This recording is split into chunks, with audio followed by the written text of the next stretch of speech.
last 2 years I've been doing my master's. So it's all become very intellectual now.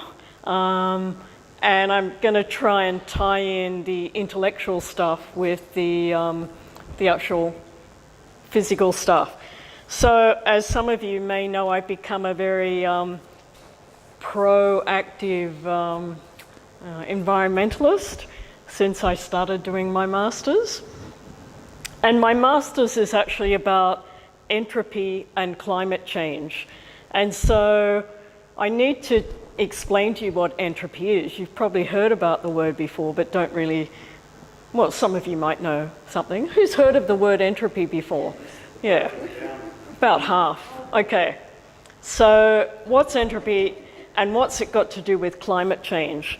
Well, entropy was first coined in the 1850s by scientists, and it described the wasted energy of machines. And only a small percentage of the energy going into machines actually produce work. So the question was, where was it going? So I guess all of you drive a car, right? Yeah? So the engine, after you've driven for a very short period of time, if you were to feel the engine, it's hot. So all engines and motors, the internal combustion engine is really only about 30% efficient. The rest of the energy actually goes into heat. Now that heat just spreads out randomly, chaotically, and that's what entropy is, the wasted heat. So scientists began looking at this in the 1850s, but our internal combustion engine is still only 30% efficient. Okay, next. So, often we talk about climate change and heat, but there's lots of other waste. And we've got garbage waste and chemical pollution, another type of waste, and thermal waste, which is the heat. So you can see all three of them there. And according to these laws of entropy, all of the waste spreads out and becomes disordered and chaotic. And anyway, so next, where does all the heat go? So we've got all this heat, and what happens to it? So prior to the 1970s, the energy and heat of the sun, it came in, and along with all the energy and heat that we generated, it went back out again. So from the 70s onwards, because of the greenhouse effect from burning coal, the energy started to get stuck. So, okay, so I have a question for you. What do we do in our everyday lives that produces heat? And I want you to turn around or go across and speak to the person next to you or behind you, and just in 1 minute talk about what you do that produces heat, apart from driving a car, because I've already mentioned that. Heated arguments, you're saying? Okay, so just...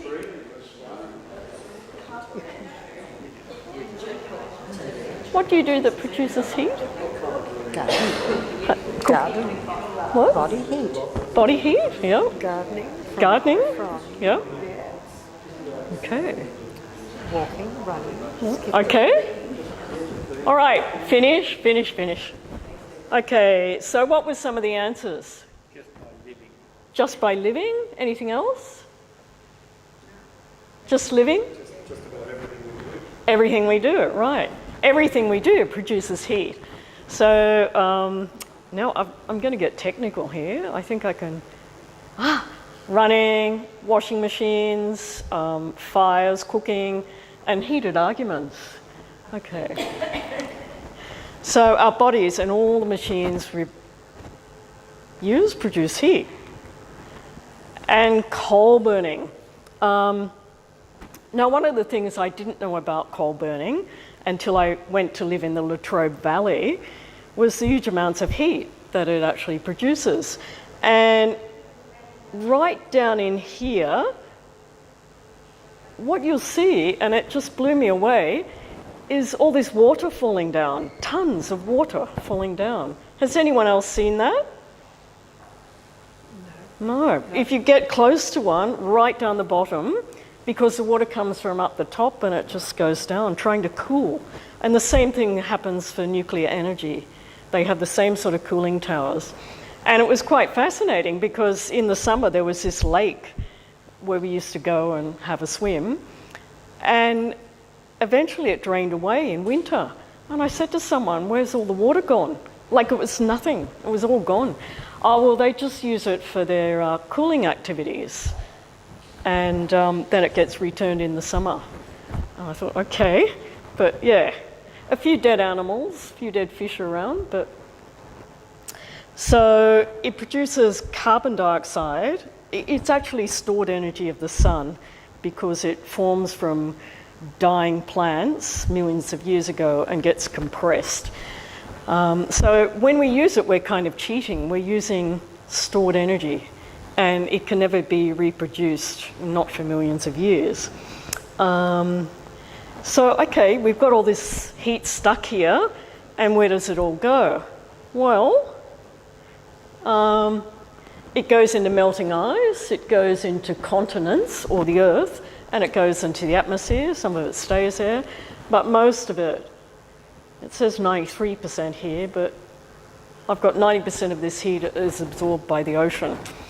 And then the thing with that is that the ocean determines the weather patterns. And these weather patterns over the last 50 years, 20 years, have destabilised and have become chaotic and unpredictable, and that means the entropy is increasing.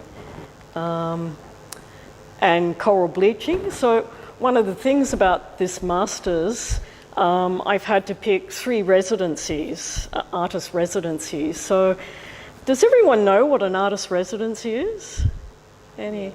Most people know. So you go to a place and you do a few workshops or you make some work, and I've been doing research. So in Cairns this year, I went in July and did a few workshops and went to the Great Barrier Reef, and it was the first time in 10 years I'd been there, and I was pretty shocked at what I saw after 10 years. And it was basically the bleaching that happened back in, not this year, but 2 years ago. So what does it look like? So when the coral bleaches, it just doesn't look white, but what happens, all this mould will grow over it and fungus stuff. And of course, there are less fish, and once it goes white, there is some chance it may recover, but it depends on the corals around it, whether they've been bleached as well. And death itself is like a breakdown of all systems, so it's chaos, really. Now, here we get into the very intellectual stuff. Art is anti-entropic. Not all art, but most art. So you take something that's chaotic and you create order. So this was one of my works at Mount Buller. Judy helped me set this up, and it consisted of 300 skis.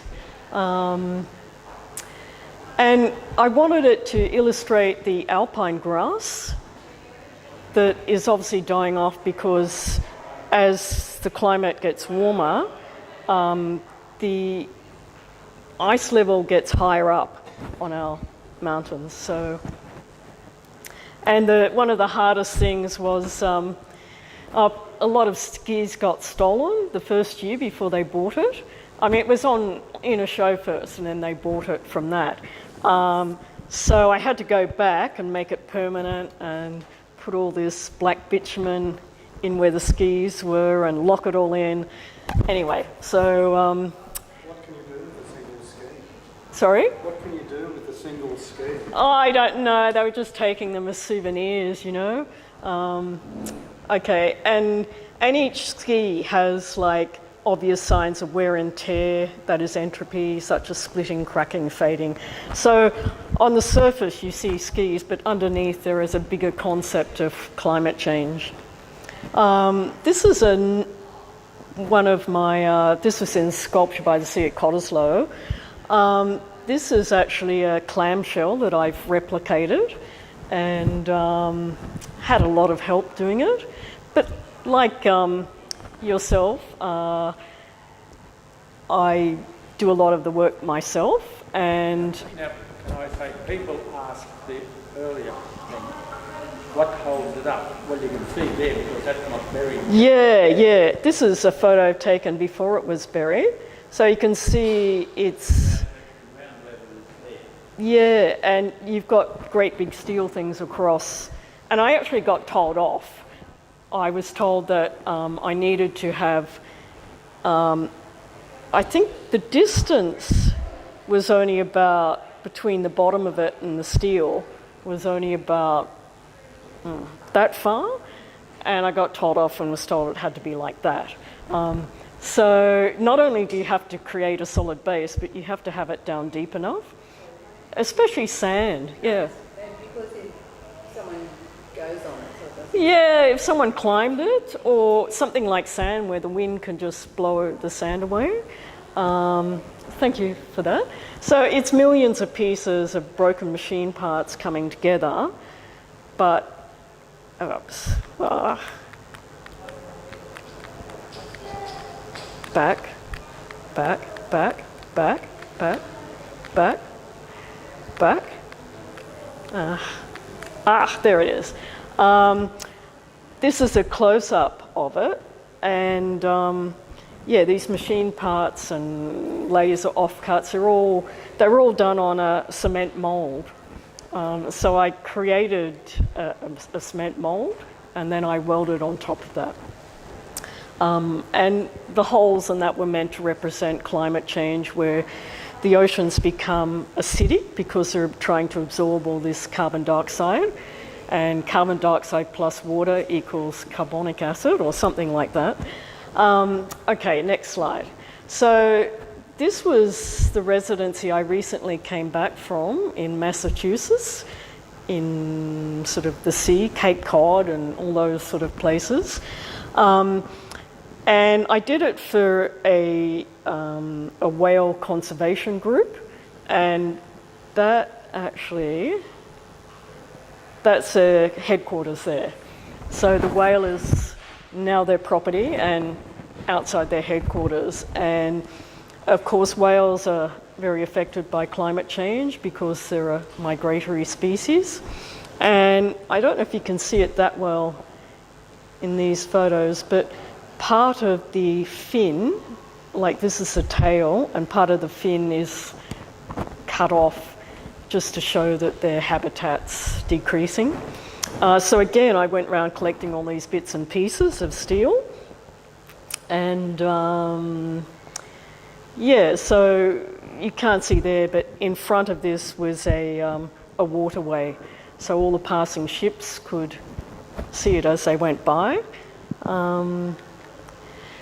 Again, this is another reference to climate change, and it's actually made up of many, many laser cut bits and pieces, and they all had to be welded together.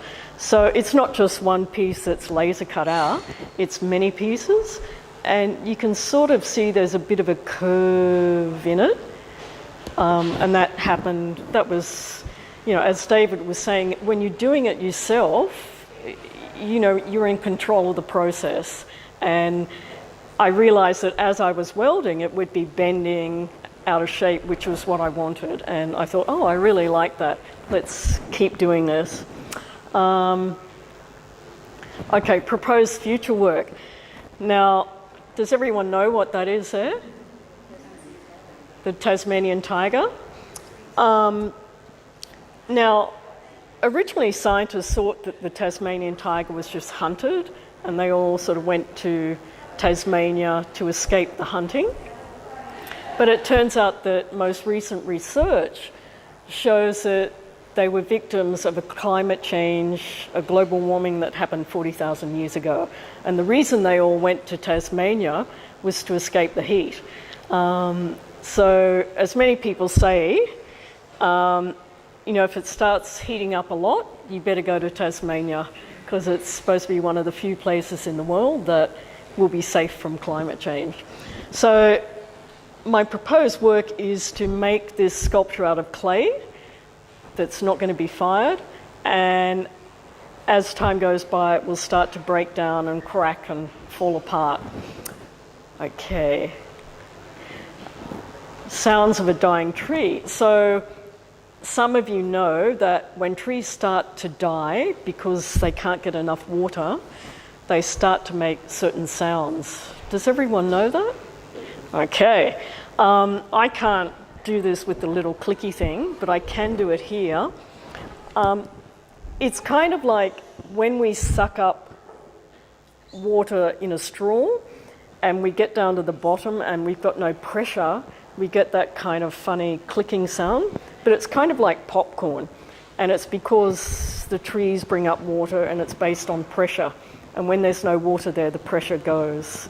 Now, it takes a little while to get started, so I'll try and put it forward. Where's that clicker thing gone? Okay.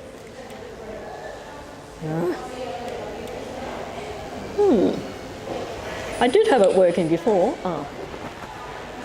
It's not letting me go forward.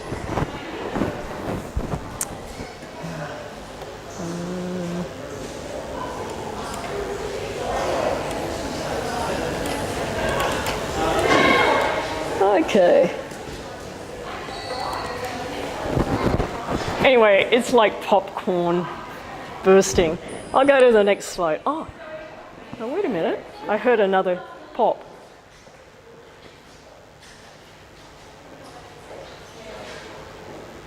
Okay. Popcorn's a little more frequent.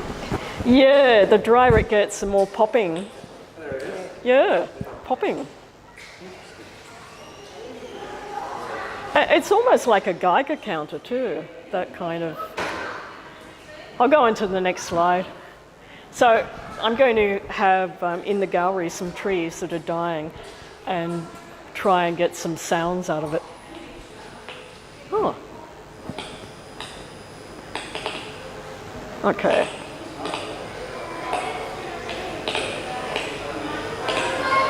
Okay. All right, so I don't want to talk to people and not talk about solutions. And, I know it's a very... whoops. Okay, let's go down. This clicker thing's a bit fussy, isn't it? Okay. All right. And now, how do you get it bigger? Slideshow. From here. Okay. Oh, I got it. Okay. Right, so plant more trees, that's a bit of a cliche, but it's very true. We just, especially for farming and dairy, we cut down lots and lots of trees. More efficient machines. People don't think a lot about that, but if the machines could be more efficient, that would help. Stable population. If we didn't have so many people, that would help as well. And one of the big problems is that cities have only been around for the last 100 years. So they haven't had time to evolve in terms of efficiency, and how they deal with things, compared to a lot of animals that have had like millions of years of evolution. So that brings me to biomimicry, which is a way of copying nature. So this little icon here is actually a gecko's foot, at the bottom of their foot. And they can, I forget the statistic, but they can sort of stick onto something and hold when you compare it to other things, they hold so many times their weight. They really hold a lot of, they've really got sucking power. And another example is termites. They have a termite nest that stays the same temperature all year. I mean, better than our central air conditioning. And, you know, we think we invented the wheel, but it's actually, the wheel was first in a bacteria, and its tail used a kind of wheel structure. And also, I mean, for example, certain shells, seashells, you know, you try and pull them off rocks and you just can't pull them off. And we're trying to copy that. You know, what kind of glue can we get that actually sticks in water that you can't pull it off, you know. So plants have had a lot of years to, plants and animals have had a lot of years to evolve, and that's what biomimicry is all about. And of course, everyone's heard of cleaner energy like solar energy and more efficient public transport and cycling, that sort of thing. So we're still at a stage in our evolution of cities where we're trying to deal with all the problems. But, you know, we'll manage. And what change could I make in my life? Okay, again, I want you to talk to the person behind you or next to you about anything you could do in your life that would make the world a better place. Go. Turn around, go.